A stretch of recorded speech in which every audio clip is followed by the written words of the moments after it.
better. There it goes. See ya. Good morning, Yankees universe. KOD Nation, stand up, and you degenerates, wake up and get your coffee. Welcome to this Wednesday edition of the Yankees Morning Brew. This Wednesday, July 20th. Got a special little episode, had a couple days off, had a day or two to relax just because Yankees are off. The MLB All-Star Weekend is here. We had the All-Star game. We had the Home Run Derby. Shout out to Juan Soto, the future Yankee who won the Home Run Derby. I'm be joined a little bit by my man, Jigga Man Porto, so we could give our mid-season grades. First and foremost, I want to take this time to thank all the new subscribers. I want to give a full thanks to my guy, Jason from 161 River Ave. Everyone from over there that came over, who is a new subscriber now, a new follower, appreciated to the max. I got my guy, Worldwide Mayberry in the chat. What's up, Worldwide L? But yeah, thanks to all the new subscribers, everybody who tuned into the last video. The video we put out on Friday, right before the weekend, that was the first video of the Yankees Morning Brew to reach 100 views. The past episode that had the interview with Jason came on for Monday. It's the first Yankee Morning Brew that got 200 views on the episode. So we are growing very slowly, but we're getting there. So I want to thank you, everyone who took their time out to subscribe to the channel, hit that like button. And if you haven't, let this be a message to you. Hit that like button. Hit that subscribe button. Follow the Yankees Morning Brew on Twitter. You can follow me on Instagram as well, Project Nerd HQ on Instagram and Twitter. Nights of DJ, we're on platforms, we're on YouTube, we're on Twitch. Make sure you subscribe, make sure you follow so you can get all this good content. But that's enough of that. Let's start with the show. And I'm bringing in my brother, Jigga Man Porto.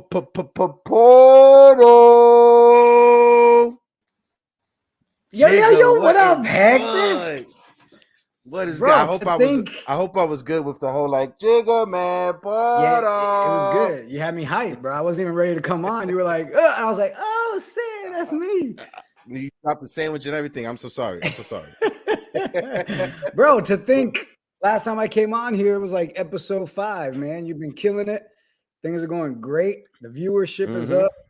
The Yankees community that keeps tapping in is just so good. I mean, I help produce this thing, and I still sit here every day and watch.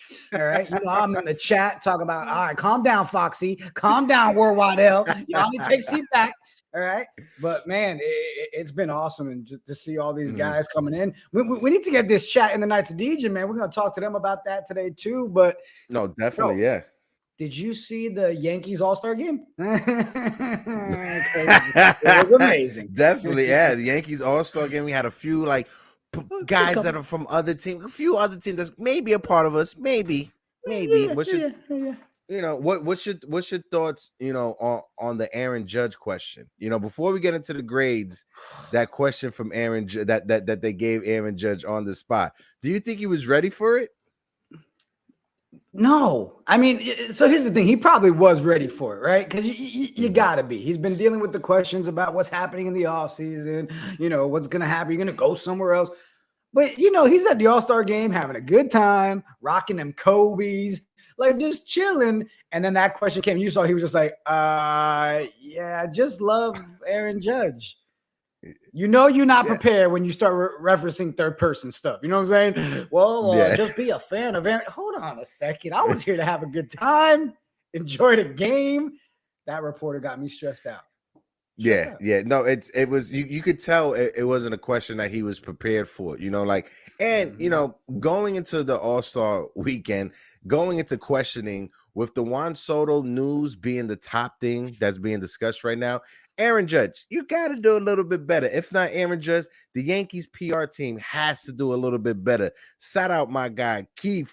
Yeah, it was a Yankees All-Star game. You had so many Yankees, so many future Yankees, potential Yankees. It was a lot of us over there. We were representing heavy. Even though we was in LA, we were representing heavy. It was nice, man. It was nice. Did you see the clip too, where you had Stanton, Judge, and Trevino, and they were talking with Soto. That looked like a real animated conversation. I was waiting for a group hug to happen, just slap a Yankees logo on them. When they were together talking, you saw Garrett Cole just running. Don't forget about me. Yeah. Don't forget about me. I'm a part of this team too. So what do you think about the game overall, bro? Yeah, overall, I thought the game, it's the MLB All-Star game, right? A lot of people, people tune in for the home run derby over the All-Star game, but I really, really enjoyed this. I really enjoyed this game. I think this was the first time, now they have the new sequence with the pitcher and the catcher. They have the automatic pitch call. Last night during the game, you saw the pitcher and the catcher having full-blown conversations the entire time. I think in 2022, that's how it should be.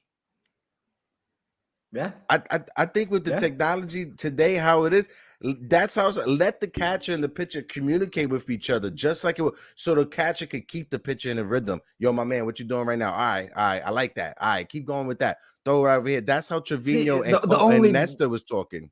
But the only downside to it is you're back to the batter hearing everything, right? So it makes it kind of, it's that catch-22. You want that, but at the same time, you don't want to run into, think about all the troubles teams like the Astros had to go to win games, right? And they had to cheat. They had to use technology and buzzers and little patches. We make it super easy if we're like, hey, man, what are you doing? You need to throw that slider more. Okay, now the batter knows. So it'd be great if we could have that, but it's kind of tough to pull that off in the MLB, Yeah, if it's something that could be perfected, I just enjoyed seeing it doing it. And then Nestor Cortez, shout out to Nestor Cortez, shout out to Hialeah, the pride of Hialeah, the Cuba. He had that glove that I thought was beautiful. That herky-jerky switch to the side motion. I just thought this is what baseball needed in the summertime. Yeah, and you gotta love the his little leg action pitching and looking all crazy. I was like, okay, calm down, nasty Nestor. You looking crazy. I thought he was about to break on the bachata, bro. He started bugging out with that leg. I was like, what? Bro, Stanton hit that bomb. Oh, of course he did. Stanton hit that bomb, and in the ballpark where he grew up coming to watch the Dodgers game. To me, that's just baseball storyline and the headlines there itself. 100%, 100%. And you know me, man. I've got that Giancarlo Stanton man crush. So I loved every second of that. I was like, "Hey, Dad, did you see?" All right.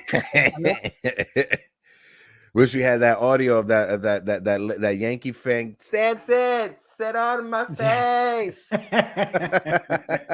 Okay, well, thanks for tuning in, guys, and enjoy the rest of the day. Let's get into these mid-season grades, right? Let's do this because this was the idea that you came up with, and I'm like, you know what? This is 100% fire. Let's do this. We have a break right now. The Yankees don't come back until tomorrow. It's a doubleheader as well tomorrow. So let's do these grades. And let's start off, of course. We have to start off with Judgy Wudgy, Aaron Judge, right? Yes, sir. I think we both agreed A+ across the board, right? This. 100%. Judge is on a tear, right? All contract stuff aside, everything that has us all stressed out. 284 batting average, right? He's leading MLB in home runs. We're at 33 now, right? 30 or 33, yes, at this point. Yeah. The guy's just having 70 RBIs, bro. We at the halfway mark. My boy's at 70 RBIs. Judge is on a tear, and there's no reason why it shouldn't be A+++++++++, but the graphic only lets me put so many pluses, right? So yeah.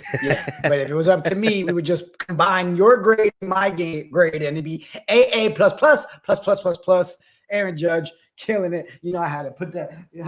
On the day. Come on, come on. You're not the only one. Oh, stop it! Aaron Judge jersey. All right. You're not the only one for Aaron Judge jersey, my man. Okay. Yo, so do you think he keeps it up? The tear that he's on, do you see this continuing? I'm 50-50, right, with it. If the Yankees keep him in center field, no. right, to a degree, because his body's just can handle the rest of the season. You know, he got a little bit sluggish this last couple of weeks right before the All-Star break. He had a couple days off, and that gave him a little bit of juice. I think the Yankees need to go out there, address their center field situation, have him play the corner outfield spot, and play center field sporadically, not an everyday thing. What about you? If there was only an outfielder out there that was available for, oh yeah, I don't know, man. I feel like the season that he's having, of course, it comes during the contract year, right? Yeah. And there's just something that happens when you're betting on yourself and you're doing that. If Judge stays healthy, which I'm tired. You know what? I'm actually tired of saying that. You know what I mean? Because it feels like we might be jinxing it at times when we say it. But yeah, I really do believe he's on track to make this just a full MVP caliber season. And fingers crossed it doesn't stop, man. Like, he just needs to keep producing the way he is. And it's just no doubt our year. Yeah. No, I 100% agree with you on board. The way that Aaron Judge, like you said, he bet on himself. I know a lot of people, you brought it up, the whole injury, staying healthy. The injuries that Aaron Judge has had over the past few years have been freak injuries. He got hit in the hand, running down for. It hasn't been any major, like no torn ACLs, knock on wood, no major shoulder surgery, none of that, not going under the knife, knock on wood for all of that. So I feel that Aaron Judge could be healthy, not just this year, but beyond, because of the way his body is built and the way he takes care of it, But hopefully, like you said, knock on wood, he stays healthy and he gets. What are the chances, bro? What are the chances, bro, that we can go the rest of the season without talking about Judge's contract? I don't like, as a Yankee fan, do you think we could sit here and be like, you know what? I promise for the rest of the season, I will not talk about Judge's contract and just focus on the fact that he's fighting to be the MVP this year. Can you do it? I don't think I could do it for the fact that I want Judge back. I know I said this is something that you and I went back and forth with at the beginning of the season, but I want Judge back because, as much as I love the front of this jersey, I just want Judge back. I may be a Yankee fan, but I just want Judge back. He just fits with us. We drafted his replacement. Come on, bro. Come on. A baby Judge down in the minors. Come on. No. All right. Period. Well, we couldn't even make it past the question without talking about the contract. So that answers it right there. It's not going to happen. It's not going to happen. No, definitely. Let's get on to Giancarlo's no si pos que polo. Giancarlo Stanton. The man crush. Yes, your man crush, the big beefy man. We again agree. A's across the board, nothing spectacular. Just because he had that little bit of a stretch on the IL where his numbers declined a little bit, but his home run numbers are there. First season with the Yankees that he was an all-star. He's hit 100 home runs with the Yankees so far since we've gotten him. It's going on 5 seasons with Giancarlo. He's a Yankee, man, and I'm happy to have him on this team. The season he's having, being that protection in the lineup when Judge or Rizzo's going cold, Giancarlo is the person that you don't want to let get hot for 2 or 3 weeks because he will carry us and he will hurt you. Yeah, I mean, I had to give him the A, man. I mean, it's Stanton. My feelings on Stanton. Our boy's got, 24 home runs, 237 batting average. I tweeted the other day, Hector, and I remember because you commented on it or liked and retweeted it, where it still excites me every time I see this man hit a home run. Mm-hmm. Like, it still gives me that, ooh, even last night. It looked like the baseball was rubber. He hit that thing so hard. It'll always excite me when Stanton's on his game. He's batting better as far as his stance. He looks comfortable. If you remember last year, how many times he looked so uncomfortable, like afraid to move the bat. He's just locked in right now. And I mean, I think last night's game, him winning the MVP, like that's all stuff that's just going to keep him motivated. And another one, he stays healthy, no crazy, injury out of nowhere. And Stanton, by the end of the season, should have this up to an A+, no question. Yeah. No, yeah, no question. And like Keith said right here, a perfect storm will be Stanton, the All-Star Game MVP, Judge, AL MVP, and Anthony Rizzo, World Series MVP. Let's What you go, Keith. what That you was beautifully saw, said. definitely. From hopefully Keith could put that in fruition. But seeing Stanton, like you said, also as well playing the outfield, right? Because when we got him, everybody thought, oh, he's just going to be the next David Ortiz. He's just going to be a DH. That's it. He's playing the outfield, bro. He's playing. He's healthy in the outfield. It's making this lineup better because when Giancarlo could be in the outfield and you move Judge to center field, it just lengthens this lineup even more. We'll get to everyone else that with their grades, but Giancarlo's a solid A. I think Yankee fans were too critical of Giancarlo for his first couple seasons with us. Super critical. I think now they could take a deep breath. It's just like Met fans with Edwin Diaz, where they traded for Edwin Diaz. It was the end of the world because of the contract of Cano. Jared Koenig is going to be the next Mike Trout. Now, 2 years later, Diaz is lights out, and Koenig can't even make a major league roster. So, yeah, I think after Stanton, it's good. I think everybody's had those fears, right? With the contract with Stanton. And of course, it's New York, right? So it's hot and cold depending on how you're playing. And, we all still have scars from Ellsbury, right? So we see these big weighted contracts, we get worried. But I'm a big believer in Stanton, man. I think he proves himself over and over again. I mean, did you get to see the interview after the game when he won the MVP? I saw bits and pieces of it, but I know we have it here. Let's bring it up and real quick. Here it is right here. Boom. And now the on-the-field MVP. When the galaxy of stars came to L.A., one shone brighter than all the rest. From Notre Dame High School, the Ted Williams MVP award winner, Giancarlo Stanton.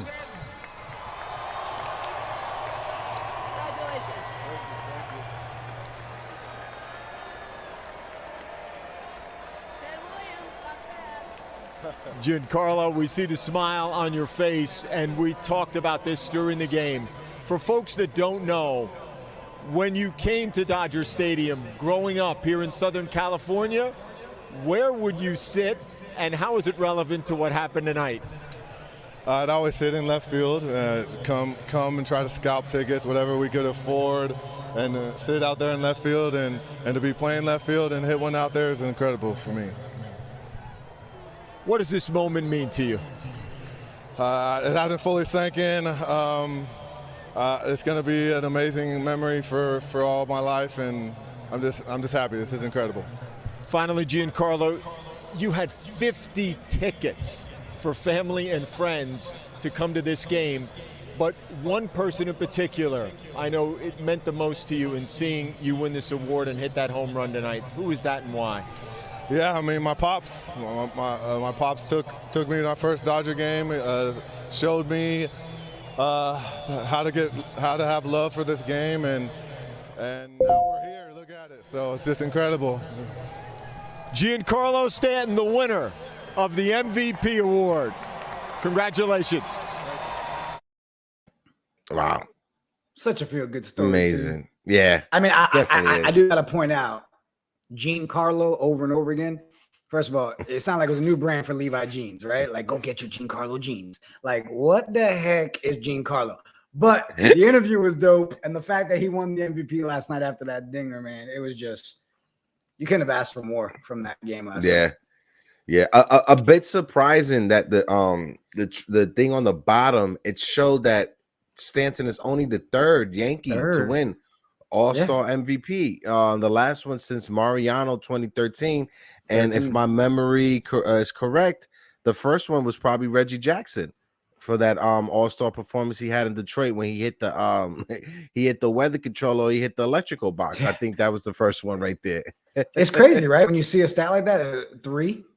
Only three Yankees to win the. But I feel like this one was perfect for the story that is the chase for 28. You know what I'm saying? Like the year judges having everything that the team's doing, the record of 64 and 28, and then hey, let's get Trevino into the All-Star game. Oh, hey, we've got 6 All-Stars. Oh, by the way, let's add Giancarlo as the MVP, or excuse me, Giancarlo. I can't say Giancarlo. Get the hell out of here, sir. Giancarlo. You do this for a living, sir. Giancarlo? Giancarlo. I'm gonna start. Your name. You know what? You're Kevon. You know you're not Kevin no more, sir. You're Kevon. All right. You're not Kevin anymore. I'm gonna start mispronouncing your name now. Oh, Keith corrected me. Keith said Jeter is the other MVP. Yeah, there we Jeter go. in 2000. Thanks, Keith. Thanks. You know, but yeah, like I'm you said, I'm keeping a brownie points tally, and Keith is banking today, boy. Keith already up like 10 brownie points. Way to go, Keith. That's it. But yeah, it's being in LA, being in Hollywood, it was a Hollywood story. You know, Stanton grew up a Dodgers fan. Like he said, coming to the Dodgers game with his father, sitting exactly right over there. It's a Hollywood story, and we love to see it. You guys seen the first episode of the Jeter documentary, and we love when Jeter pointed out how he was going to the games with his grandma. You know, that's something that I can remember, going to the games with my uncle growing up, or the block association in the block that I grew up with used to take all the kids. You know, so you remember those little things, especially as a kid, and it's just perfect. It's just a perfect storm, perfect story. Shout out to Giancarlo. Gene. Congratulations to Gene. Congratulations, How about Gene. Rizzo, bro? You want to break down Rizzo? Let's talk about him. Yeah, let's do this. The Calzone. Antonio Calzone Rizzo. A's across the board. A lot of Yankee fans, when we got him last year, they weren't too sold on him. They really weren't too happy. This offseason, a lot of fans wanted to get Matt Olson, sign Freddie Freeman. I was somebody that was on the bandwagon for Rizzo, you know, for the fact that it was going to cost us multiple assets, money. But Rizzo, to me, he's a class act. And when the Yankees got him last year, it was literally just so the Red Sox couldn't trade for him because they needed a first baseman. So it was out of the blue, and he's fit perfectly like a glove, bro. What's your thoughts? Yeah, I remember you and I talking in the offseason stuff. We just were on the same page with what's the big deal with everybody wanting to get rid of Rizzo. Like, I think Rizzo's an amazing piece for our team. You know, he had a little slump there for a second, right, where he wasn't. But it seems like he's back on that uptick again. I mean, 22 homers, you can't complain about that. And every time you see Rizzo with the team, it's just something going on with the culture this season, and he just fits in perfectly. Like, you see the team structure, everything would be crazy. And I'm glad Cashman didn't pull anything stupid to get rid of Rizzo. Hands down, he gets an A from me for this midway season grade. No question. Same, 100%. It's kind of weird. It's kind of like and I'm gonna just do comparisons to different Yankee times or whatever.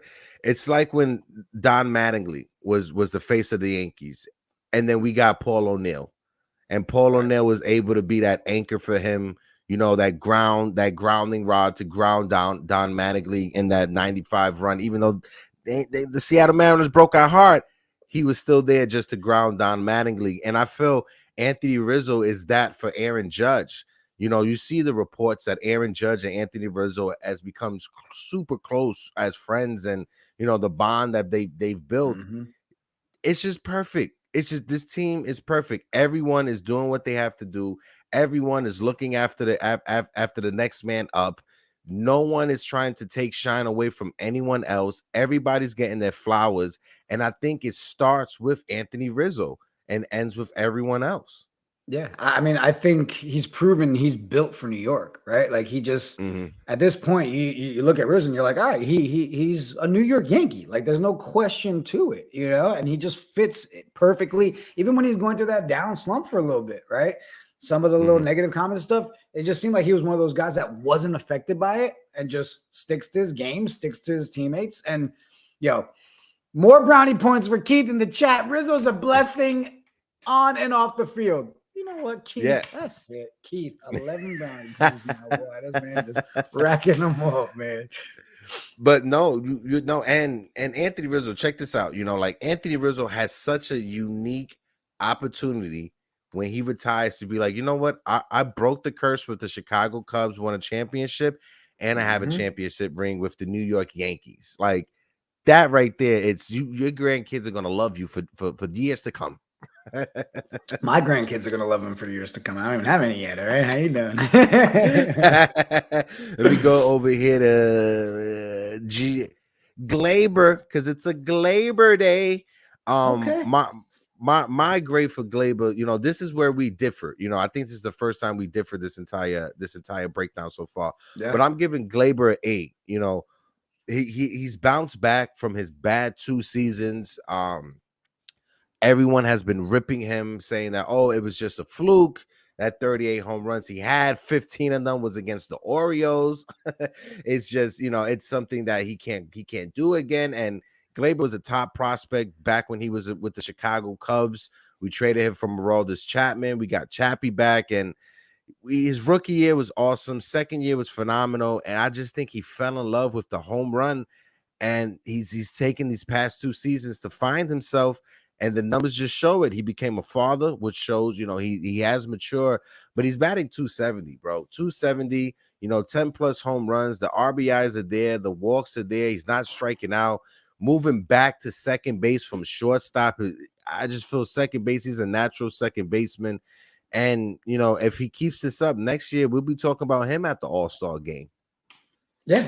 So the reason I gave him a B, and it's really more like a B plus, borderline A minus, is because it's taken him a minute to find that groove again, right? But he's obviously on that uptick, no question about it.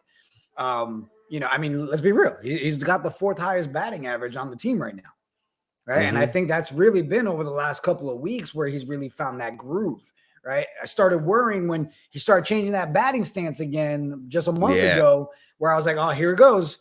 And we know when he starts messing around with that stance and how he's, picking up that leg, that's when we start seeing him second guess every pitch, start to go downhill. So to see him make such a quick adjustment really excited me. And no question, this should easily jump back up to an A here I'd say over the span of the next 10 games. Yeah, definitely. I may mute myself just for 3 seconds because, of course, the fire department wants to drive around Washington Heights blaring their sirens right now. So if I mute myself, But that's okay, though. It adds to the atmosphere of what a true Yankees podcast should be, bro.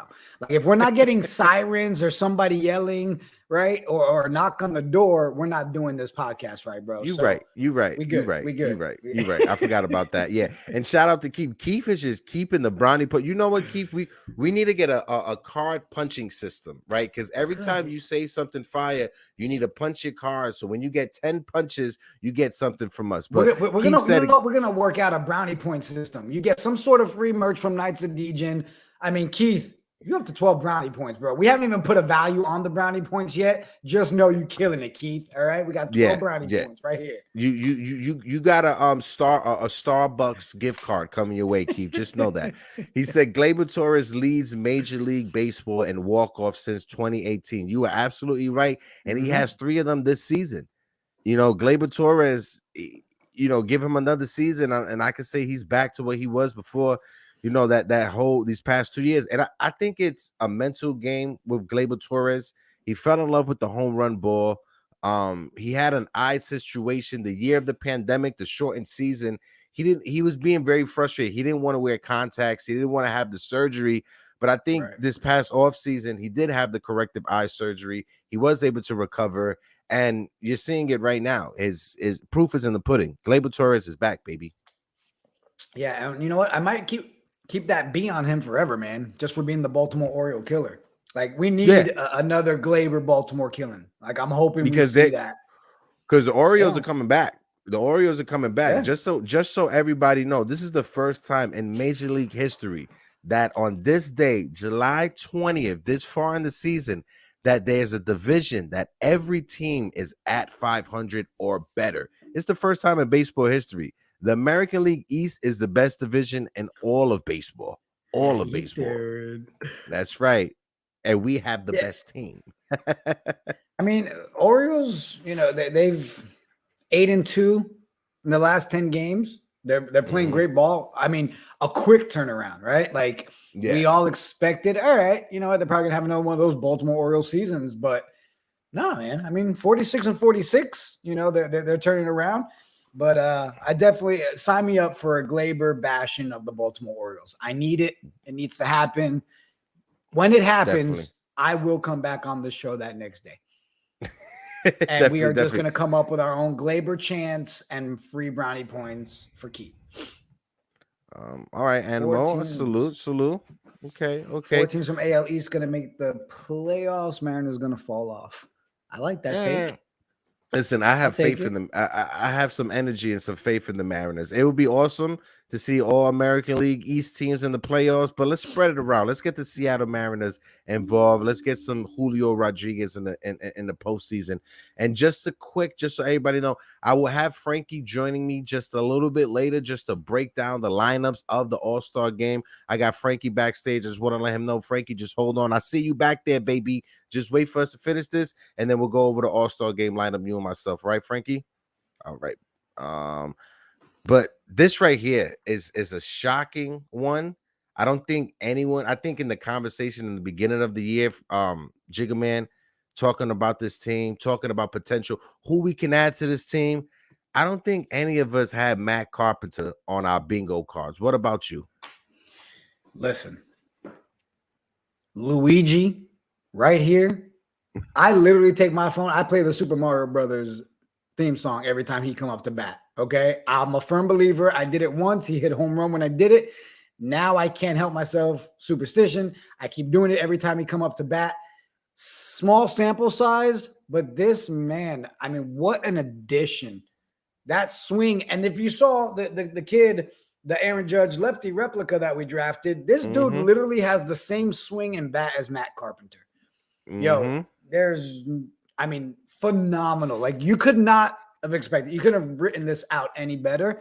Carpenter's legit reviving his career, reviving the atmosphere in New York whenever he comes to the plate. The dude's killing it. Look at you, giving him 3 pluses. All right. Hey, listen, he's batting. How much resizing I had to do to fit in all those pluses? All right. I'm so sorry. He's batting over 350, right? He has 12 home runs. The RBIs are up there. He has a win. All right. So this is I love advanced statistics. So when you look at weighted runs created, his WRAC, his weighted runs average created, it's 288, 280. To put that in comparison so people know, Aaron Judge, the same stat, it's 140. Matt Carpenter has a 280. Judge has a 140 weighted run average created. You know, and then on top of it, he has more home runs than Joey Gallo. Joey Gallo, what are you doing? I'm gonna wait. I'm jumping a bit ahead. I have to grab myself. I have to hold myself. Look at you. We've already said his name way too many times. All right. Now, because of that right there, we're gonna end up having to say that man's name one too many times on this stream right here. It's Let's like go back to happy feelings. Matt Carpenter. That's right. Bro. Ridiculous. You know what? Let me bring in my man Frankie just to get Frankie's take on this. Frankie, what is good, baby? How are you? Chilling, bro. Give us your grades for Matty Carpenter. I mean, I agree with you. The A++++. I mean, he's had surprising. Frankie came through with an extra plus, Hector. That's it. Yeah, man, he's been surprising. I mean, I remember when we signed him, I was out and I got home and the game was on, and Matt Carpenter was up when I got home. I was like, what the hell is he doing on my screen right now? And he's doing really good. I was like, okay, that's our guy. Yeah. Not listen. I think Matt Carpenter. He's caught all of our hearts. I like to compare this. If you remember, Jigga Man, back in 2005 when Tino Martinez came out of retirement for a little bit, and we got him for a couple weeks, and he had a stretch when he had 6 home runs in a week. He hit 10, 12 home runs, but he went off the edge towards the end. He tired out, but I don't think Matt Carpenter is coming off the edge. If you guys remember, right, back in his days with St. Louis, it was the 2017-2018 season that he started off the year horrible. First 2 months, he had a batting average below 200. It was in the ones. For the rest of the year, he hit 380 for the rest of the year. He brought his batting average damn near to 300. But for the rest of the year, he hit 380. So Matt Carpenter, he has the ability to miss out a couple months of the season or be bad for a couple months of the season and carry a team for the rest of the year. And he's, you know, I don't want to be blasphemous, but if Aaron Judge wasn't here, if Matt Carpenter wasn't here, where would this Yankee team be? Shh. We don't talk crazy on your podcast, all right? But here's two things. One, first, and sorry if I messed up his name, Anmol Bahad. Yo, his WRC is 278, and next closest is Jordan Alvarez at 197. League average is 100, which is nuts. Yeah, That's and bananas. 8. Number 2, are we in love with Carpenter or are we in love with the stash? I like the stash. I love his stash. It's a combination of both. The It's a stash stash is that just came with icing on the power, cake. right? Yeah, it's just the stash is just icing on You the see, cake. but that's where you're wrong, Hector. The home runs is the icing on the cake. The stash is the foundation. Okay. The stash is the main entree, right? Everything else Exactly. is just add-ons to it. Right. I mean, listen, if he hits just a couple more times better than Gallo, the stash is so much better. Anyway, I vote we sign the stash and get rid of Gallo. Like literally a second salary just for Carpenter stash. Or maybe you guys can agree or disagree with this point or whatever. You know, at first, I as somebody who has a crazy beard, right? I'm not someone who loves the whole Yankees facial hair policy, but since Matt Carpenter's mustache is so beautiful and he's been playing amazing, I think we should make it mandatory that every Yankee fan, or every Yankee needs to have a mustache. Bring back that 80s porn stash for everyone. So look, before you put this out into the stratosphere of crazy ideas, I think we should have an episode and we should put mustaches on every Yankee. Let's make sure how they look before we push this narrative. Okay. Oh, let's do it. I'm down getting for a it. petition and signing for the mustache movement, and then we make our guys look horrible. Mustache movement. I like that mustache movement. Don't worry. I That's think it. me and Frankie will go to Yankee Stadium just so we can get signatures for the petition. You down, Frankie? Yeah. Yes. I'm in. Let's go. I'll go. All right. Let's get this next grade in. David John LeMahieu. Let's talk about David John DJ LeMahieu. I think DJ's stuck with the A+++. But DJ for me, he's gonna get an A. Coming back off of hip surgery during the off season, he had a bad year last year, down season. This year he was battling. He got his batting average above 300, but then he went on a cold spell. But DJ LeMahieu coming back from hip surgery, and he's 34 years old, right? Everybody know, when A-Rod, when he started declining and he was done, it's because of his hips. The same thing with Mickey Mantle. Once your hips go in baseball, you lose your power, you lose your hitting. But DJ, he's batting 270. It's not batting, it's not over 300, 330 like we're used to, but he's batting over 270. Coming back off of that injury, I think this is the perfect grade for him. What's your thoughts, Jigga? Yeah, I mean, people, there's still some fans that want to sit out there and be like, oh, what's wrong with DJ? Just because we're not getting the machine pre-surgery, right? Like, he's still putting up numbers, solid numbers. And you always feel confident when DJ comes up that you have a chance you're going to bring that run in, right? I mean, he's down on his RBIs compared to what he, the season prior. But still, I mean, what are we at now with DJ? 35 RBIs, 279 batting average. You can't complain. And I mean, it's DJ, right? His glove is phenomenal. He did have that one game recently where it just looked like something was up. He drank too much the night before or whatever, and the game was just really awkward. But outside of that, it's somebody you can count on. So I gave DJ an A, man. And I think he's on that uptick again. Okay. Frankie, what's your grade for DJ? I would give him an A as well because he brings versatility. He plays third, second, and first really well. And I like too. He's hitting like 280, right? 270. 279, yeah. And I like how his power is somewhat back. He had 9 or 10 home runs. I think he had 9 last year. So that means he's on pace for like 18, 19 home runs, which is a lot better than last year. So I'm happy that his power, his average isn't as high, but I mean you can't expect the guy to hit 340. You know what I mean? Yeah. But the good thing is too, we're in a season where we don't need him. To do that, right? We need him to do as I was doing. And you said it best, Frankie. We're starting to see that power come back. Yeah. Right. As the season keeps going, he's starting to get that feel again. I mean, and I'll ask both of you if you don't mind me asking a question, Hector. But Go ahead. Isn't DJ one of those guys though? Like when you feel like when he comes up to bat, we're in a situation you don't get that dread. You don't get that. Oh, here we go. Right? You get that. Oh, we have a chance right here. It's DJ, and I still have that feeling for him. He doesn't start every at bat 0-2 like Joey Gallo does in our mind, right? When Joey Gallo comes up to bat, he automatically needs an 0-2 count every time he comes up to bat. Yeah. Let's just do it. Yeah. What about you, Frankie? Overall, right? The DJ LeMahieu that we're seeing right now, compared to last year, you said it.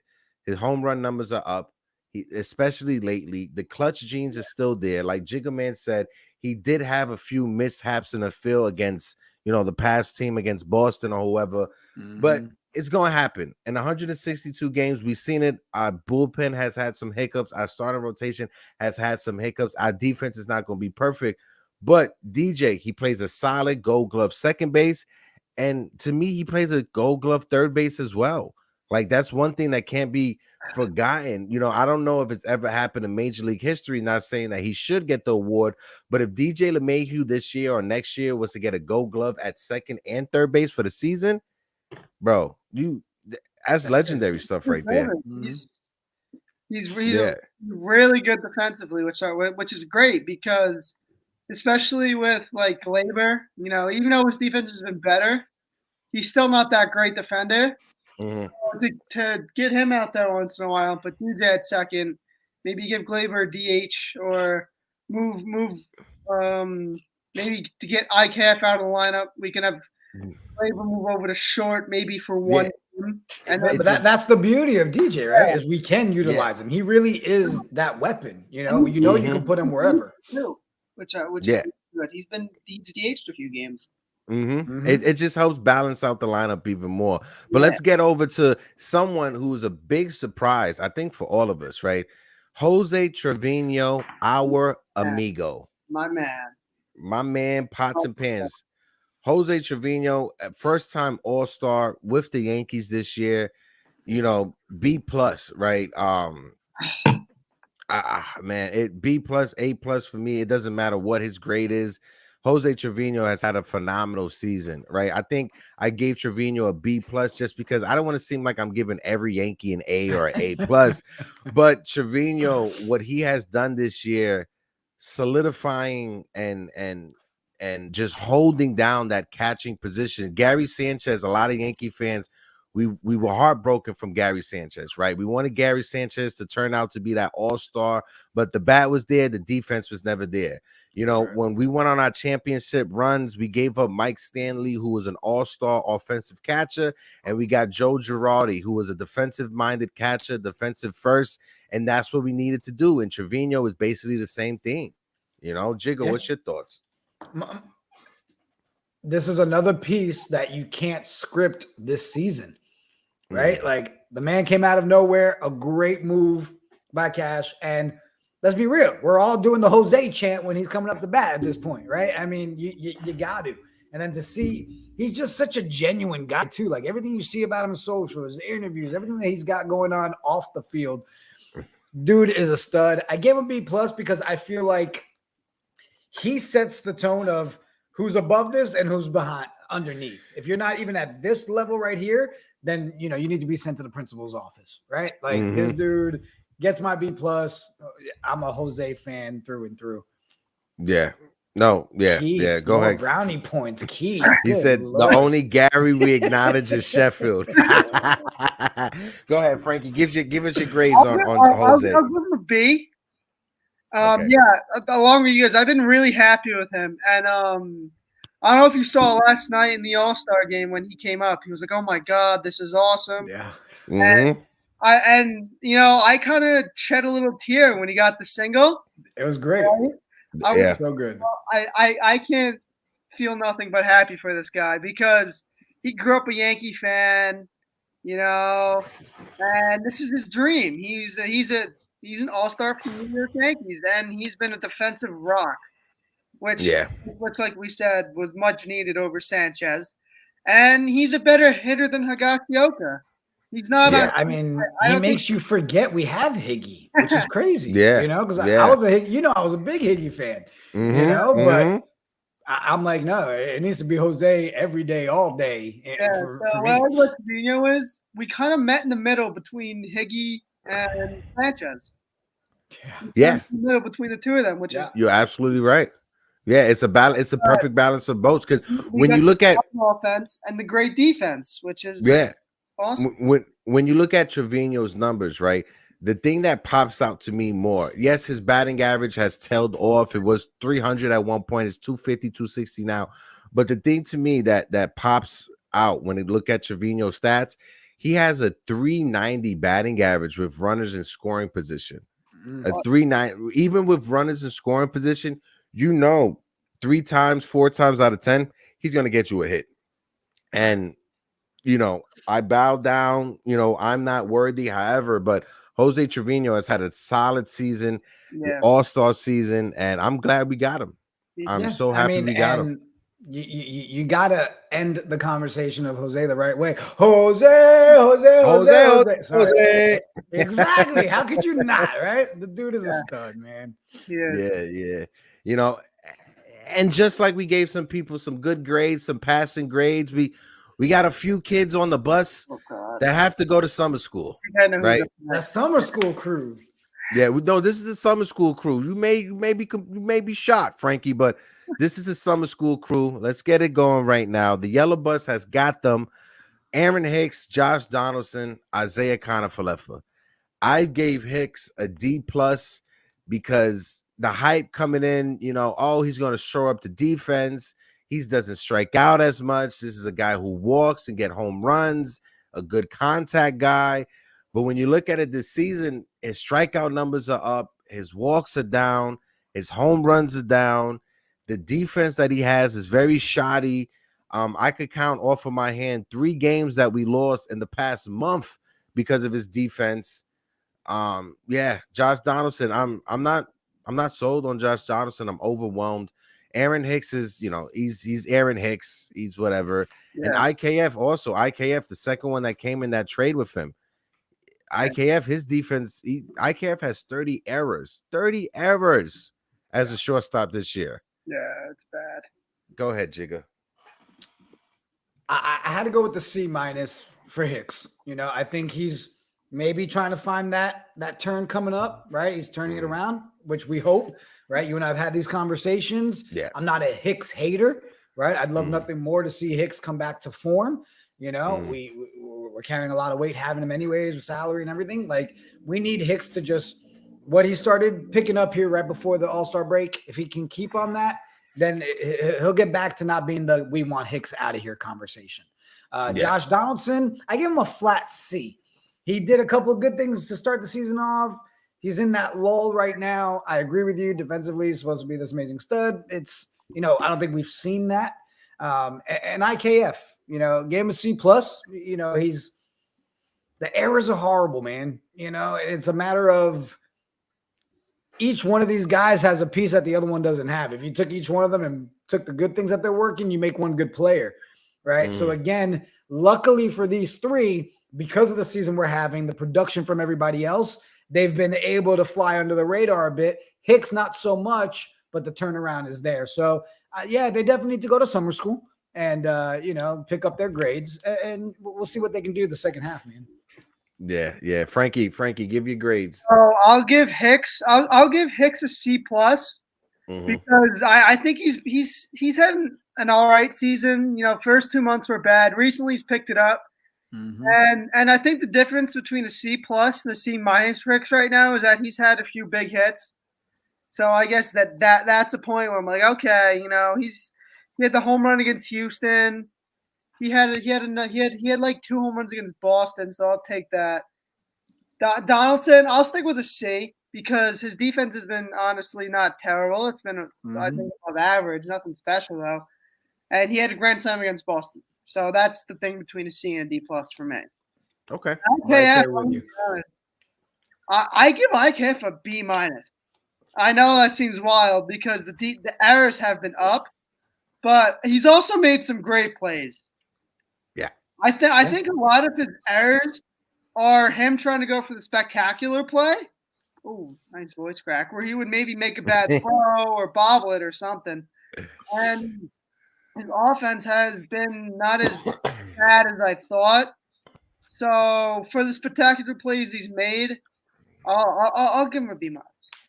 Okay. Yeah. Okay, Frankie. And that's why, that's why I went with the, the C+. We're right there. Yeah. Right? Mhm. And again, I mean, my thing too, guys, and tell me if you disagree, is when you're grading a team like the Yankees, it's kind of hard, right? Yeah. Because you've got those that are so up there with those A+, and then you got the ones that are now. It's like, okay, if you didn't have a Judge, a Stanton, or Rizzo, are these grades different? Is IKF and them getting a B+?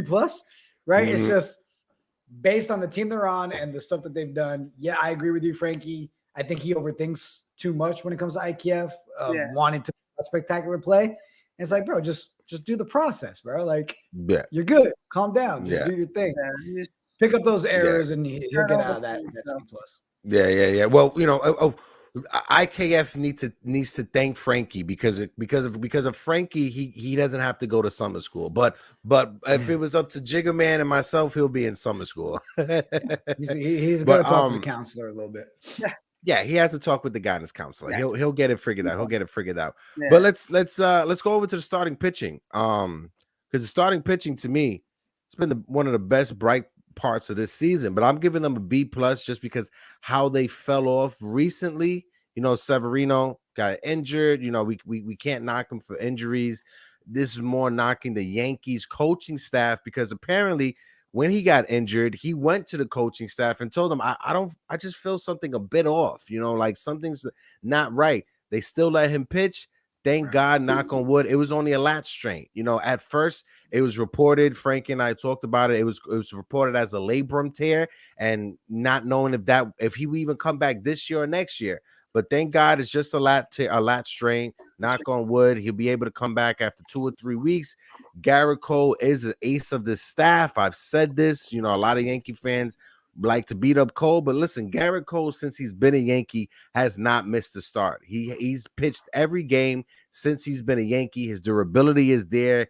He pitches 100+ pitches a start. He's a bulldog. He's a fighter. He doesn't give up. He may get tattooed for the home run ball here or there, but besides that, Garrett Cole to me has been solid this season. I'm giving the entire pitching staff as a collective a B+. Nice. Yeah, I gave him an A-, man. And here's the answer.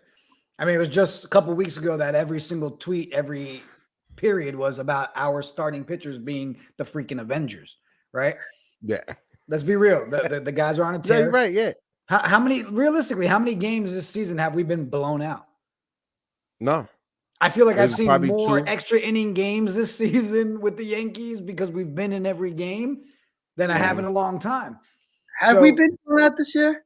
I don't think I think it was once against Cleveland. Or twice, and and then the Boston loss recently put a little working on us.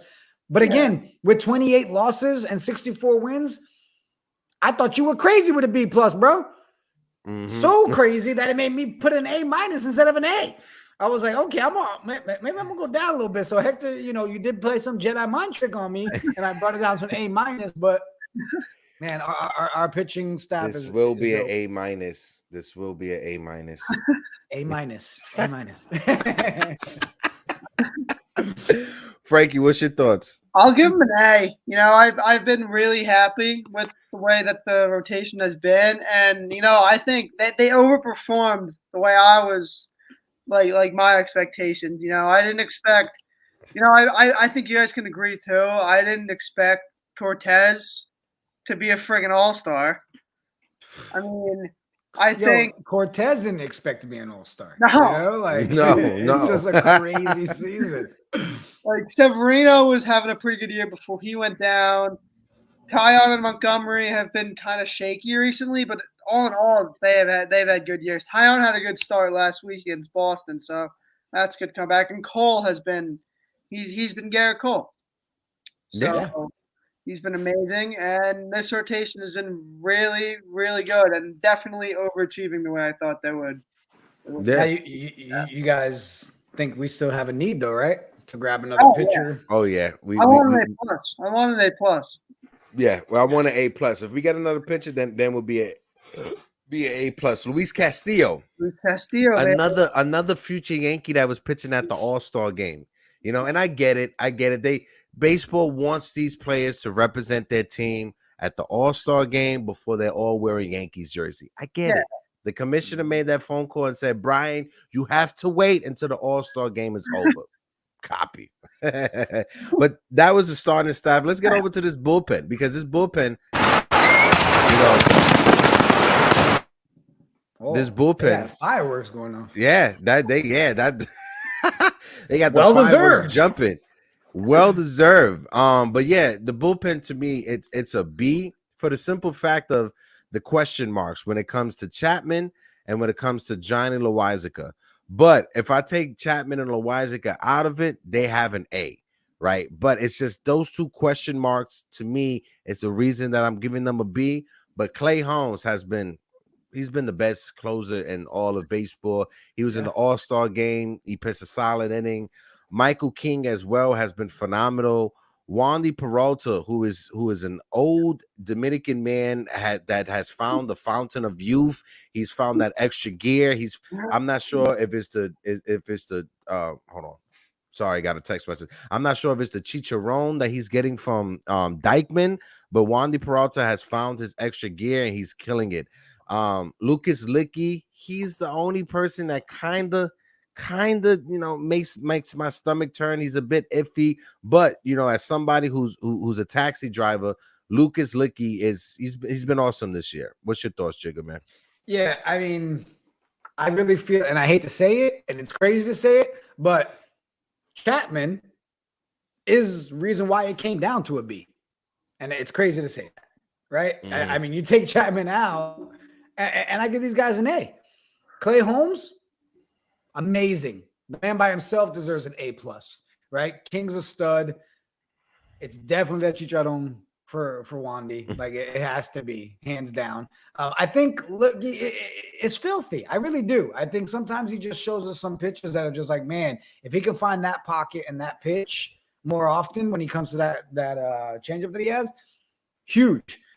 Think he's lacking a little bit at times, right? And I think it's more, you can see it in his own head, right? Especially if you look at times that we have a runner on second and you go back and watch film, that's when he pitches the worst, is when he has a runner on base, on second base. Yeah. Like there's something mentally that throws him off.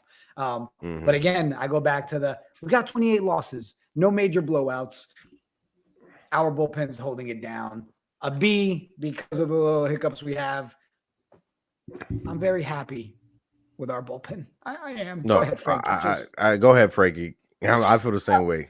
I'll give the bullpen a B plus. Again, to back of what you guys said, there have been a few hiccups that they have had throughout the year. But I think for the most part, our bullpen has really locked it down, and they've been really good. And I think the bullpen is as big of a reason as we're winning as the starters are, but I'm not giving them the A like I did the rotation because of the Chapman and Loizaga. I would give them an A plus if it wasn't for Chapman and Loizaga, the way that they. But I don't know. They both in their last outings they both looked a little better.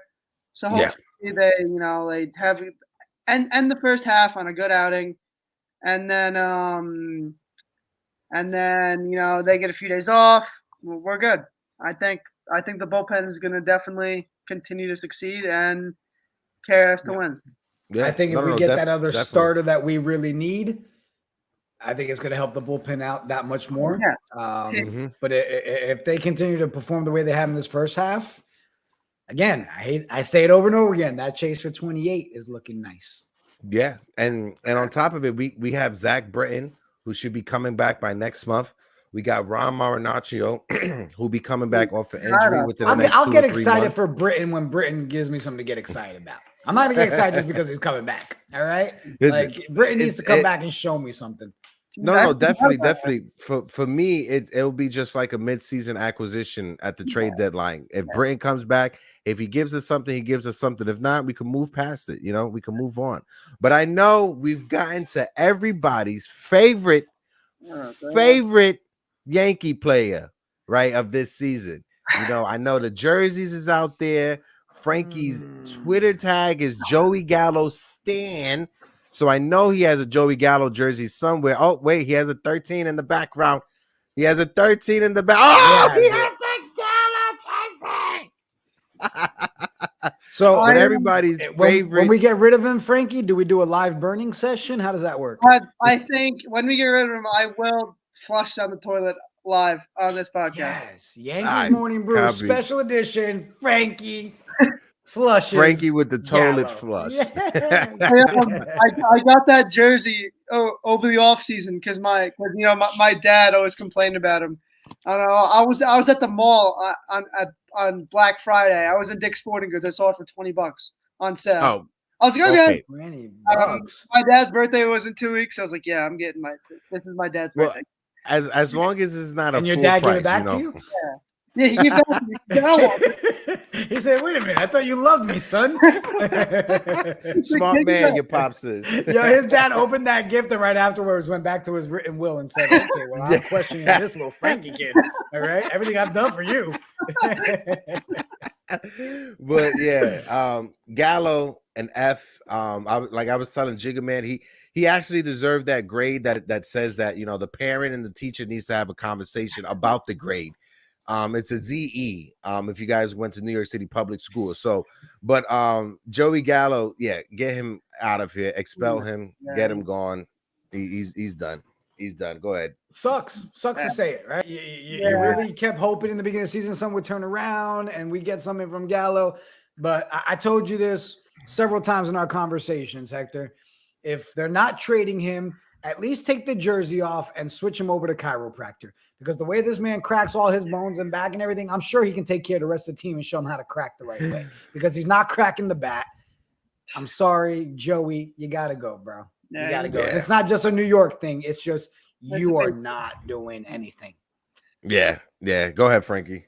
Yeah, he's been poor, really. I think he's had probably the second biggest drop off in play the past few years.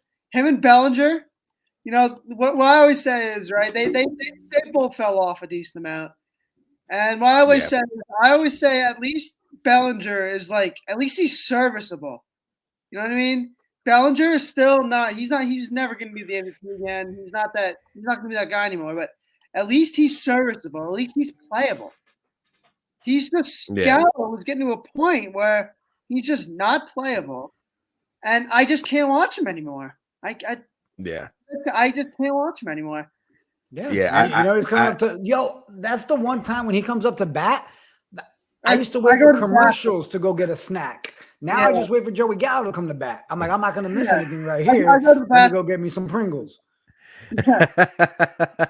And you know, I get it. A lot of Yankee fans, you know, they say, oh, you know, we got to keep the Italian stallion, Joey Gallo. You know, we got to keep. Listen, Joey Gallo is from Henderson, Nevada.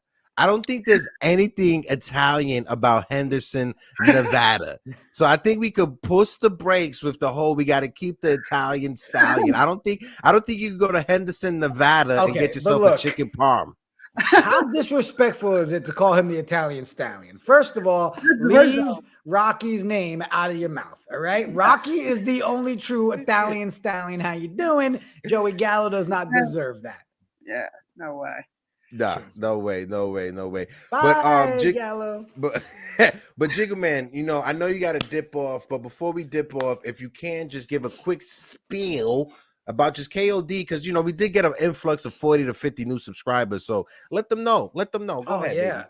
Well, I mean, Knights of Degen, KOD Media is powered by the Knights of Degen. If you love sports, betting, NFTs, entertainment, that's the project to get involved with. So many people watching right now. It's more than just a Yankees podcast, right? We've got UFC Fight Night. We've got the What the Show, which is all sports coverage. We've got the largest fantasy football league tournament about to kick off with content built around that. I mean, guys, when you've got people like Drew Austin, Jared Augustine, you've got advisors like Cynthia Freeland, Ja Rule, Jerry Ferreira, and you've got the team that they have that's building this project. You can check it all out at knightsofdegen.io. social media on Twitter at Knights of Degen. You can give us a follow at KOD_media. The content, the fun. If you want to talk to players in Discord, you want to go to in real life events like Hector has with Tiki and Bernie Sanders and all that.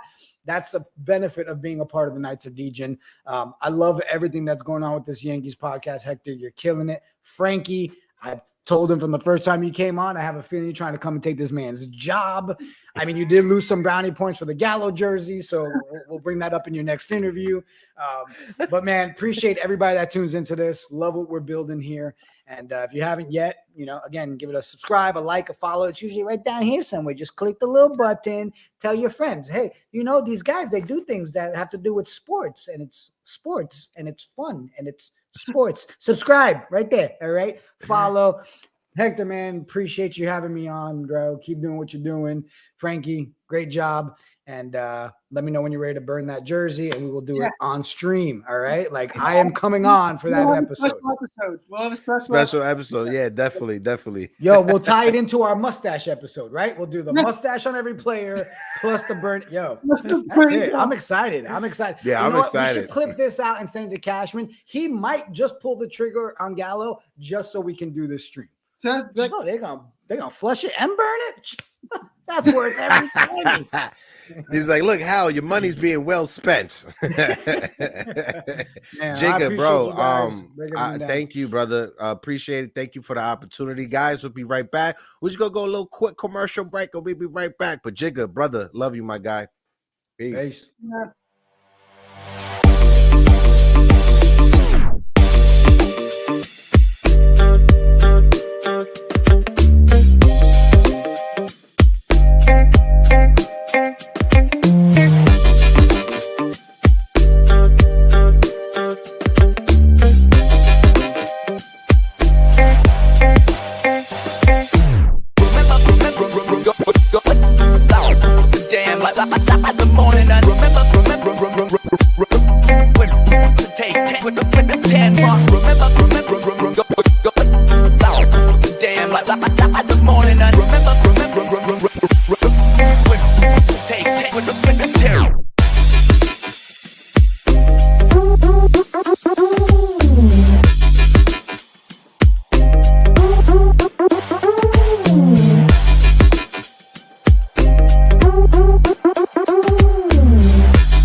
Back, I just love, like, whenever I'm backstage listening to it, I'm always doing this, just dancing on the low, just like this.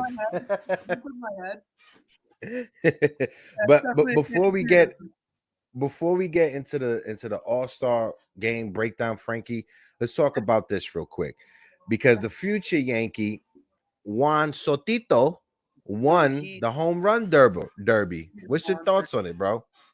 Yeah, I was at a buddy's house. We were all watching, and I thought we all thought that Julio had it in the bag. Mm-hmm. But then Soto comes out in his semifinal round. He what are you, like 25? And we were like, yeah. We were like, yeah, this is gonna be good. This is gonna be a good matchup, and it was. I mean, the home run derby is always my favorite. I'm a basketball fan too. I like it. I like the home run derby more than 3-point contest, more than dunk contest. when the skills challenge. I like it more than the All-Star game. I think it's just a lot more fun. I don't know if you saw, but Pete Alonso was he was deadlifting before his before his appearance.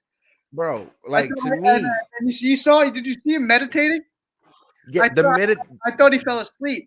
the Cool. the meditating part, a cool copy. I get that. The deadlifting part to me is a head scratcher. What are you doing, dude? What are you doing, Even bro? his cleats and his uniform with the chain. What are you do? Like I get it. You know, this competition, Pete Alonso, he takes it serious. I get it. Trust me, I get it. I love the fact that you take the home run derby serious. Yeah. But Pete, what are you doing, bro? Yeah, What are you doing? Takes it way too seriously. What makes it worse too, Frankie, is that he lost. I know. He got He smoked. lost. He got smoked by Julio Acuna knocked him out, right? Or was it? No. I think it was Julio Rodriguez. Yeah, it was Julio Rodriguez, J-Rod, that got him out. Julio Rodriguez, hats off to Julio Rodriguez as well. Young man. He's gonna be a monster. He's 21. Future baseball, J-Rod. I think the hype is real behind Julio Rodriguez. At the beginning of the season, Frankie, the first 2 or 3 weeks, everyone thought that, he had a horrible slump to start the season. But once he figured it out, this team has been rocking. Yeah. Hey, and hey, he's been leading that Mariners team to win 13 in a row. Yeah. You know, him and France have been the centerpiece of that team this year. Oh yeah, 100%. It was good. You know, it's always good to see. Another thing I like about not just the Derby, but the whole weekend. Not weekend, but like the Derby and the All-Star game, is to see them like their personalities a little bit. Like, you know what I mean? It's fun. Like, I feel like a lot of times as baseball fans, we forget that like they're people too. They're not robots like DJ. You know, they're all people. So it's fun to see them, you know, competing, cheering on their boys in the Derby and stuff. So it's just such a fun experience to watch. You get their personality more, right? It's a personal, it's an interpersonal relationship, right? It's like a parasocial relationship people have online. But when you see these players and see, like you brought it up, they're actually human beings, right? Yeah.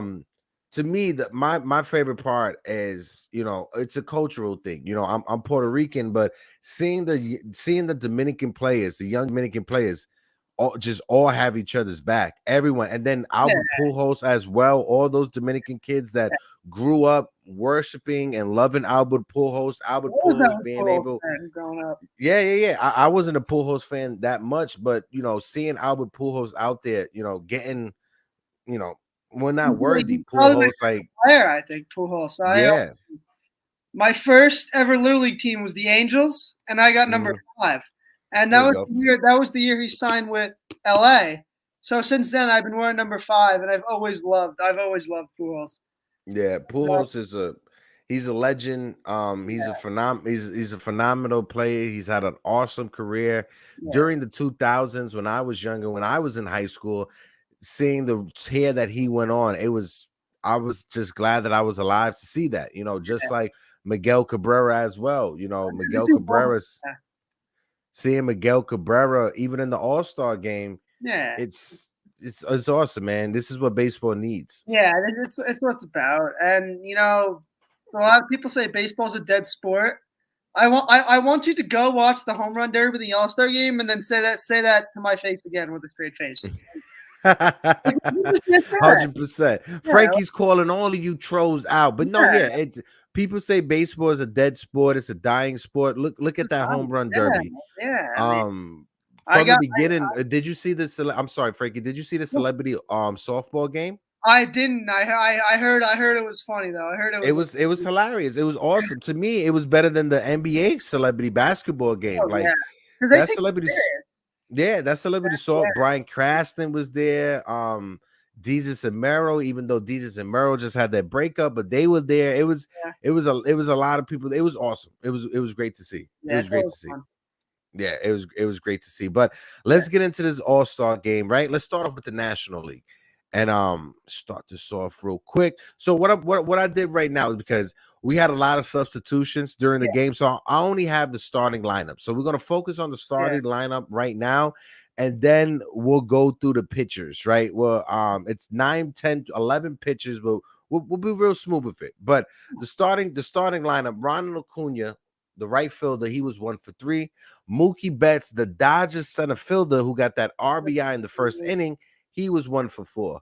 Manny Machado, if you saw that play in the first inning that he was robbed from a hit from Jimenez, the Cleveland Guardian second baseman, but Machado was 0 for 2. Paulie Goldschmidt had that home run. He was 1 for 1. That was a bomb. That was a bomb. But one thing, though, I was a bit shocked, and it's probably because of my age, but Paul Goldsmith is 34 years old. I thought he was a couple years younger, but he's getting up there in age, Paulie Goldsmith. And he's not slowing down. He's having one of his better years of his career. Absolutely. He is not slowing down. I look at the Verlander of hitters. Yeah, no, 100%. Yeah, 100%. Him. What's Cruz? No, hold on. Nelson Cruz from the Washington Nationals as well. He's one of those old players that's never going to retire. But shortstop was Trey Turner. He was 1 for 2. And this was interesting. The Contreras brothers, Wilson Contreras and William Contreras, or Wilfredo Contreras, however you want to say it, but back to back. This is the first time in Major League history that two brothers bat back to back in an all-star lineup. What's your thoughts on that, real quick, Frankie? Before we continue, that's really, really cool to see. I think that's a good step for the game. Mm-hmm. You know, like as someone who's an only child, I mean, I don't fully. I feel like I couldn't fully like connect with that, but I have cousins and stuff, and I couldn't imagine going back to back with my cousins in the All-Star game. You know, let alone my brother. You know what I mean? Yeah. So I bet you that was probably a good experience for them, the family. You know, it's just that's one of those things that like really warms your heart. You know. Mm-hmm. No, yeah, definitely. Listen, Frank, I'm telling you this, as somebody that has like 10 brothers and sisters, you can have one of my siblings. How about that? You can have one of my siblings, and we could call it even. But what'd you say? On my fault, it cut off real quick. What'd you say? I come from I'm the only child on my mom's and my dad's side. Oh God, yeah, big families. You love them, but you hate them at the same time. Yeah. Love the big family. Jock Peterson, the left fielder who plays for the San Francisco Giants, he was 0 for 2. And then we had Jeff McNeil, the Mets second baseman. Yeah. He was 0 for 1. Shout out to the Mets for getting an all-star in there as well in the starting lineup. Yeah. What's your thoughts on Jeff McNeil? I like Jeff McNeil. He's kind of like DJ if DJ could play the outfield. Yeah. Absolutely. Him and DJ are really similar, but Jeff McNeil he's a monster in his own right. Yeah, and Jeff McNeil is a human hamster. Yeah, looks like a hamster. But hey, he's killing it. He's a hitter, baby. He's a hitter. Over to the pitching side of things.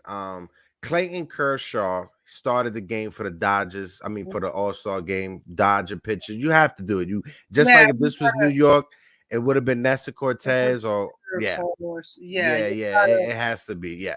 I think if you're like, especially with someone like Kershaw who's had that legacy in Dodger blue, I don't think there was anyone else they would have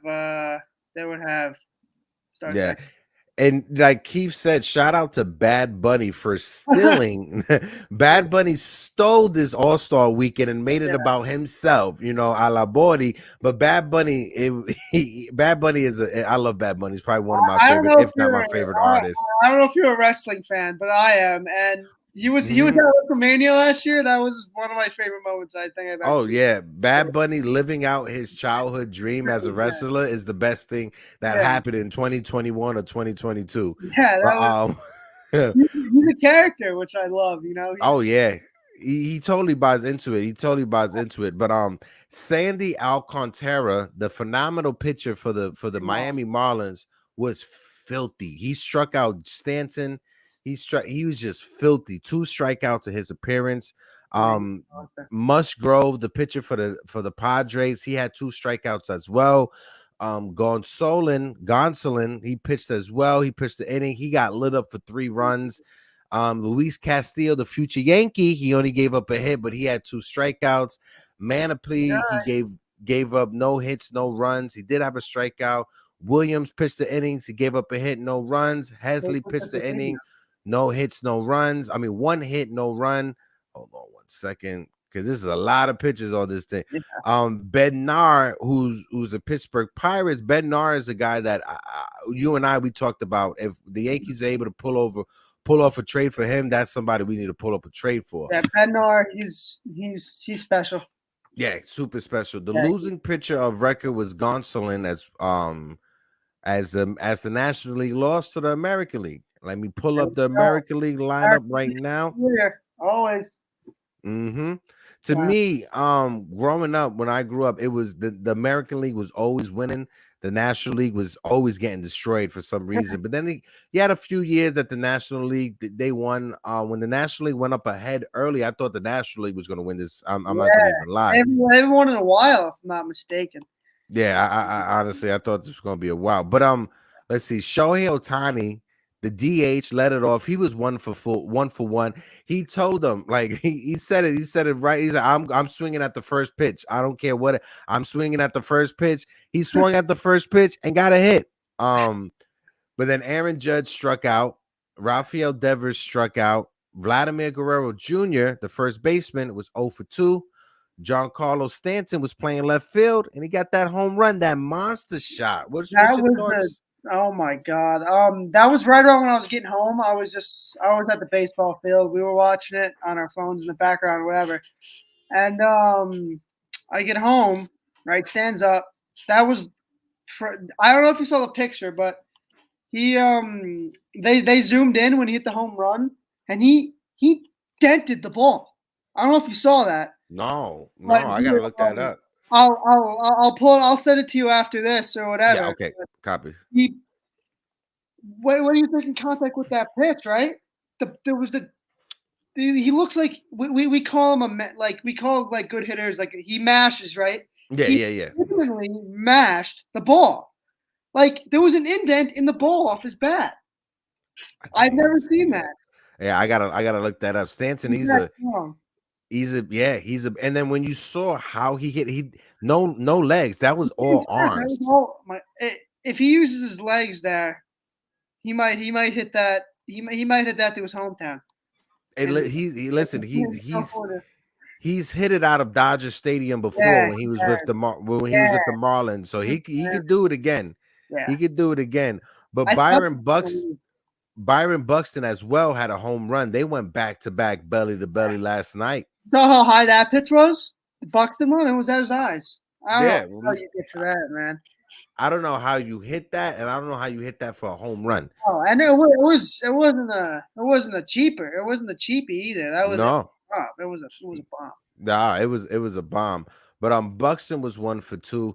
Tim Anderson was 1 for 2. The second baseman Andres Jimenez for the Cleveland Guardians was 0 for 2. Now this is interesting, real quick. Yeah. Andre Jimenez started as a second baseman for the All-Star game. Yeah. Jimenez is a prospect that was from the Mets organization that the Mets gave up for Lindor. And Lindor's sitting home right now watching. And Lindor's sitting home right now. Yeah. So I wondered to Met fans, because it wasn't only Jimenez, it was Jimenez. It was Ahmed Rosario, who's having a solid year also at shortstop and the outfield. So I wonder if Met fans will make that trade again, giving up the prospects and the signing, because you have to sign him for $300 million, a contract extension. So wondering if Met fans would want to do that again. Hindsight is 2020. Me as a Yankee fan, Frankie, from the outside looking in, I wouldn't do that trade. I'm not sure about you. What's your thoughts on it? I wouldn't either. You know, I mean, I feel like at the same time, when Lindor was arguably the best shortstop in the game at the time they traded for him, and he's given up 2 not mid-level, like an MLB ready guy in Rosario and a prospect in Jimenez. I I think they have up a few more guys, but those are the. Yeah, those are the two main pieces. Yeah. I mean, at the time, it doesn't look like a bad trade at all. But looking back at it now, 2 years later, year and a half later, No, I want to say a year later because it was last year that they traded for him. Yeah. Yeah, so a year later, yeah. Like you said, at the time, you make the move, it's a move that you have to make. Jimenez, nobody thought that he was going to be this type of player, but no one would think he'd be an all. yeah, no one would think he would be an all-star. No one think he'll have a gold glove playing at second base. Nobody thought that, but hey, it's baseball. You never know what prospect you give up. That's what they're going to turn into. But Alejandro Kirk, the catcher for the Toronto Blue Jays, mind you, this is the first Blue Jay catcher to make it to the All-Star game. So shout out to Kirk for being the first catcher. Yeah, that's cool. This is the first Blue Jay catcher to ever make it to the All-Star game. So shout out to Alejandro Kirk for that. He was 0 for 2, but Jose Trevino came in, like you said, he got that hit, so everything just made it up. Everything just made everything made. But the pitching side of things, the American League, they used 11 pitchers, right? So I'm gonna just run down the list. I'm not gonna say anything too crazy, but McClanahan for the Tampa Bay Rays, he pitched last night. Alek Manoah pitched as well. He gave up a couple hits. He didn't give up a hit. He got 3 strikeouts. He hit a batter. That's what it was. Valdez came in. He pitched the inning, no strikeouts. Paulie Blackburn came in as well. He pitched the inning, 1 strikeout. Perez came in. He pitched the inning. Nasty Nestor Cortez came in, pitched the inning. He gave up no hits, no runs. He did walk a guy, but he did get 2 strikeouts. Lopez came in afterwards. He pitched 2/3 of an innings, no hits, no runs. He got a little shaky. The defense, however you could say it, but Gregory Soto came in after him. He pitched just 1/3 of an innings, and then our guy Clay Holmes came in. He only pitched 2/3. He gave up 1 hit, no runs, no walks, to the strikeout. So Clay Holmes seems like he's a bit struggling somewhat. He needs to find his groove back. He needs to find his mojo back. But I have faith that he would in the second half. Yeah. But Liam Hendricks came in. Liam Hendricks, if you guys know, that's a closer from the Chicago White Sox. He pitched 1/3 of an innings, no hits, no runs, no walks. And Emmanuel Clase, the closer for the Cleveland Guardians, closed it out. He pitched the inning, no hits, no runs, no walks, and 3 strikeouts. If this was a regular season game, he would have got the save. But for some weird reason, the All-Star games don't count the saves. I don't know why, but yeah. Clase, he's really good. I was talking to one of my buddies. He's a Rangers fan. They traded Clase for 1 inning of Corey Kluber in 2020. That's crazy. Yep, Corey Kluber pitched 1 game for them through 1 inning and came out, and then he signed with the Yankees in the offseason. Yeah. And then they traded away Clase to Cleveland. Yeah. Well, if you look at the Dodgers over these past 20 years, they've traded a lot of prospects that turned out to be stars. Let's see, Carlos Santana, who's with the Seattle Mariners right now. He was in the Dodgers organization. The Dodgers traded him to the Guardians at the time, the Cleveland Indians, for Casey Blake, who was a 3rd baseman. When I tell you, Frankie, Casey Blake turned out to be nothing with the Dodgers. It was just a waste of a trade, and they traded their best prospect. I don't even know who Casey Blake is. Exactly. You can't even find him on Baseball Reference. But the Yankees have a doubleheader tomorrow, right? We're not going to have a show tomorrow. We'll come back Friday for the doubleheader. Frankie, any last thoughts before we dip off? Oh my God, it's just games in Houston scare me, especially first game back from the break. A single game in Houston scares me, let alone having to go play a doubleheader. So, if I'm not mistaken, this is a makeup from the lockout. Yeah. We played 1 in Houston. Mm-hmm. So yeah, hey, it's gonna be a tough day, but hopefully we can squeak 2 out. I'm fine with a split with them. They're the only team I'm scared of. And we've talked about this on the last show. What the Yankees are doing right now, they need to build a team to beat the Astros. That's it. It doesn't matter who they face in the World Series. Right now, it comes down to beating the Astros, exercising our demons by just obliterating them in the playoffs. We have to do that first before we worry about a World Series. Now, Frankie, how would you feel, right, for some random reason in the playoffs, the Astros, they get knocked out early, the Yankees don't have to face them, Yeah. and we win a World Series? Will that World Series be satisfying? Well, that'll be a it- big screw to Houston. You know? No, what I'm saying is, like, would it be more satisfying to beat Houston and win a World Oh, I know Series, what you mean. or skip Houston because they lose early and we win a World Series? I know what you mean now. Yeah, so it would definitely be more satisfying to beat them, to beat Houston. But what goes along with me saying that is I don't want to face them in the playoffs. Yeah, same. I mean, so I mean, obviously, like winning World Series is, I think this is the best chance to try to do it, and maybe since we won the one in 09. I mean, I was talking to my dad before I was really old enough. I was only 5 when they won. And I was talking to my dad about it. And he said, like, this is probably the best team he's seen them have since 2009. So I don't know. I mean, you can probably answer this, but I don't know if that's just him blowing smoke up there. You know what? Or if he's really serious. So I don't know. No, as somebody who watched that 09 team from the beginning to the end, I was literally at a bar when they won the World Series, watching it after I got out of work. But yeah, this is the best team since that 09 team, honestly.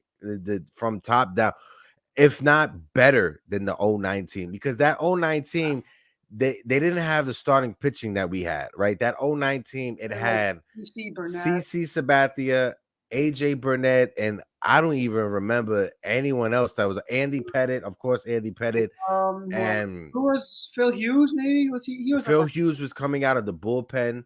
Jabba Chamberlain was barely being used as a starter. So yeah, this starting rotation was way better than what it was in 2009. This bullpen, even though the 09 bullpen had Mariano Rivera, this bullpen is better than what it was, because 09 you had Mariano Rivera. That's it.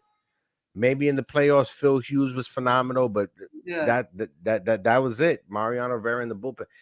The only thing is the offense, right? Because the offense for 09, it had prime A-Rod, it had prime Mark Teixeira, it had Derek Jeter when he was coming off of his prime.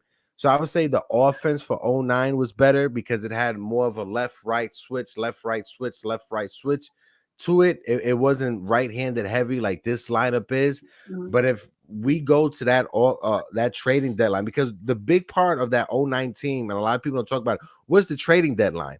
That trading deadline, we traded for Eric Hinsky, who was a big part of the team. Jerry Hairston Jr., who was a big part of the team. DeMarco Marte was a reliever. He was a big part of the team. Brian Francis was a reliever. He was a big part of the team. So that trade deadline for 09 was super important, Frankie. That's why I think this trade deadline is just going to be just as important. Got it. That's an interesting take, you know. Hey, you know, I mean, knock on wood, you know. Hopefully, this team is better than that year, but we'll see, man. Well, now, from an ace perspective, this is where the conversation gets fun. Who was the better ace, Garrett Cole or CC Sabathia? In my opinion, it's CC. In my opinion, it's CC Sabathia, but that's an equal level playing field, and I think it'll be a great conversation for the next show as well. I want to know what your father's take. Make sure you ask your pops for me. Who was a better ace, CC or Garrett Cole in 2009 and now 2002? Yeah, for sure. You know, I mean, I don't think I'm old enough to really remember prime CC. I remember CC in like the mid 2010s, right where I really started to get into it.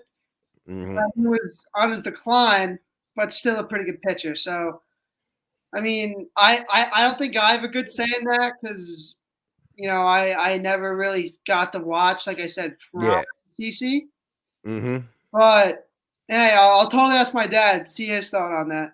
Yeah, when you say that comparison you bring up with CC not being able to watch prime CC or whatever, that's for me. That's Mike Mussina, right? What CC was to you towards the end of his career, that was me with Mike Mussina. I was never able to enjoy prime Mike Mussina when he was with the Baltimore Orioles or his first couple years with the Yankees. I started watching Mike Mussina in 2005 when his career started tail ending. So yeah, it was started going down until his last year when he won 20 games. Same thing with CC. CC last year was phenomenal with us being that leader. So yeah, I get that because your CC story is very similar to my Mike Mussina story. Yeah. But Frankie, brother, again, thank you so much for jumping on. It was awesome. Shout out also to my guy Jiggerman Porto for being with me at the beginning of the show as well.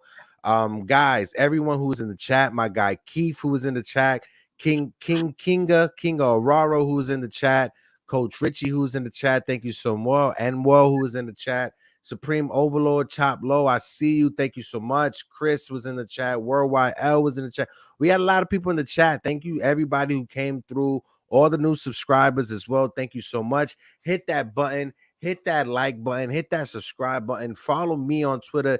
Yankees Morning Brew KOD on Twitter. Make sure you follow my man Frankie on Twitter. Joey Gallo Stan on Twitter. He keeps the Yankees record right there with him as well. So you guys can't find him. Make sure the Yankees record is right there. He always has it display. I always love seeing that. But guys, it's your guy Project Nerd HQ.